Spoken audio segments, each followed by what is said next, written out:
Assalamualaikum warahmatullahi taala wabarakatuh. Salam sejahtera dan selamat pagi saya ucapkan kepada semua warga pendengar sekalian. Pada hari ini saya akan memberikan resensi buku yang bertajuk The Power of Habits. The Power of Habit ini kalau kita lihat ada dijual di pasaran. Sudah pun berada di pasaran dan anda semua boleh melihat buku ini adalah saya baca inilah buku terjemahan ini terjemahkan dalam edisi bahasa Melayu. Baiklah, kita lihat tajuk buku ini The Power of Habits. Penulisnya ialah Charles Duhigg.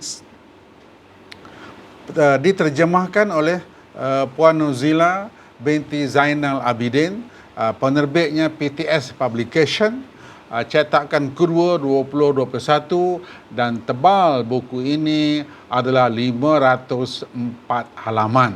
Buku ini agak tebal tetapi kalau kita baca, kita seronok membaca buku-buku ini, dia lebih kepada motivasi. Jadi motivasi dan ada kaitannya dengan NLP Neuro Linguistic Programming, sesuai untuk kita baca untuk motivasi diri dan juga motivasi orang lain.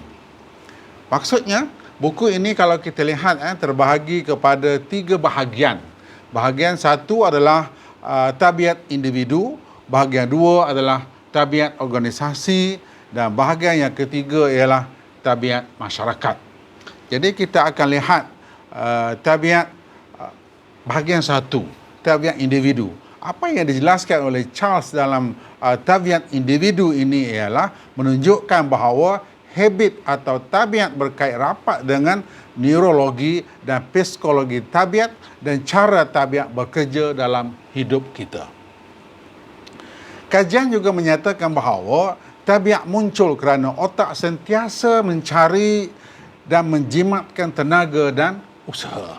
Kemudian Hopkins menggunakan kuasa iklan untuk mengubah tabiat manusia, iaitu untuk menggosok gigi. Hopkins ini adalah CEO sebuah syarikat pengeluaran obat gigi. Jadi mereka berjaya mengubah tabiat manusia daripada tidak suka menggosok gigi kepada tabiat menggosok gigi. Oleh itu dapat disimpulkan bahawa tabiat ialah gelong kitaran yang terdiri daripada 3, iaitu isyarat, rutin dan ganjaran, serta cara mengubah tabiat menggunakan strategi golden rules atau persekitaran emas. Kemudian kita lihat juga mengikut Tony yang mengatakan bahawa bila kita menggunakan isyarat lama dan pengajaran yang sama, kita dapat mengubah rutin dan menukar tabiat. Charles juga merumuskan bahawa tabiat tidak boleh dihapuskan. Sebaliknya, tabiat perlu dikekalkan isyarat yang sama dengan ganjaran yang sama, rutin yang baru, maka dia dapat dimasukkan. Contohnya, kita mahu berhenti merokok. Fikirkan rutin yang berbeza yang akan memuaskan ketagihan kepada perokok. Dan bantuan daripada komuniti bekas perokok itu membantu menjauhkan diri daripada nikotin. Baiklah, bahagian kedua dalam buku ini dijelaskan, diletakkan tema tabiat organisasi. Jadi dalam organisasi ada tabiatnya. Artinya kita lihat pada rutin. Apa rutin yang dilakukan? Daripada rutin itu dia bergerak kepada pilihan. Pilihan itu ada ganjaran. Daripada ganjaran itu dia bergerak bagi pada isyarat. Apa isyarat ganjaran? Mungkin uang, mungkin pangkat, mungkin dan sebagainya lah. Jadi ada ganjarannya. Maka rutin itu akan mula berubah. Seterusnya kita lihat apabila rutin baharu tersebar ke seluruh organisasi, kos menurun, kualiti meningkat, productivity akan meningkat, akan naiklah maksudnya. Ini adalah khusus difokus kepada organisasi.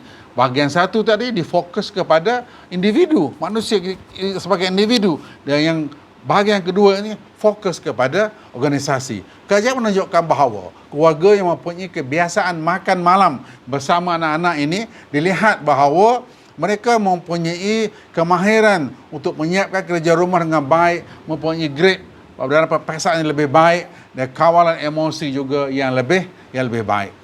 Kadang-kadang tabiat yang muncul sewaktu krisis sedang memuncak dan sentiasa dalam pergolakan tabiat organisasi sangat mudah dibentuk. Contohnya COVID. Kalau kita lihat COVID itu semua dalam keadaan yang memuncak, maka rakyat tidak lagi membantah apabila diarahkan untuk memakai mask supaya menyelamatkan diri daripada jangkitan COVID. Okey, kita lihat bahagian yang ketiga. Bahagian yang ketiga adalah tabiat masyarakat. Ini untuk umum. Tadi manusia, individu, organisasi dan masyarakat. Kita lihat pun sama, dia bermula dengan rutin. Apabila rutin itu sudah tentu merujuk kepada ganjaran. Apa ganjaran dia dapat? Isyarat dia apa? Barulah dia dapat putaran itu. Putaran ini dia bagi kat sini yang dah ada dalam graf ini ialah ketagihan rasa yang nak merokok tadilah untuk berhenti merokok. Ya. Kemudian tabiat sosial bukan suatu corak yang konsisten. Tabiat yang terhasil daripada tekanan rakan sekeliling mempunyai ciri yang sama. Pakar neurologi menyatakan sebenarnya otak yang mengalami tidur gerun kelihatan sangat mirip dengan otak yang sedang mengikuti suatu tabiat. Ini adalah untuk secara umumnya. Jadi itu saja daripada tiga bahagian buku ini, dan saya rasa buku ini sangat-sangat berguna, sangat penting untuk diri sendiri, organisasi dan masyarakat. Sekian, terima kasih.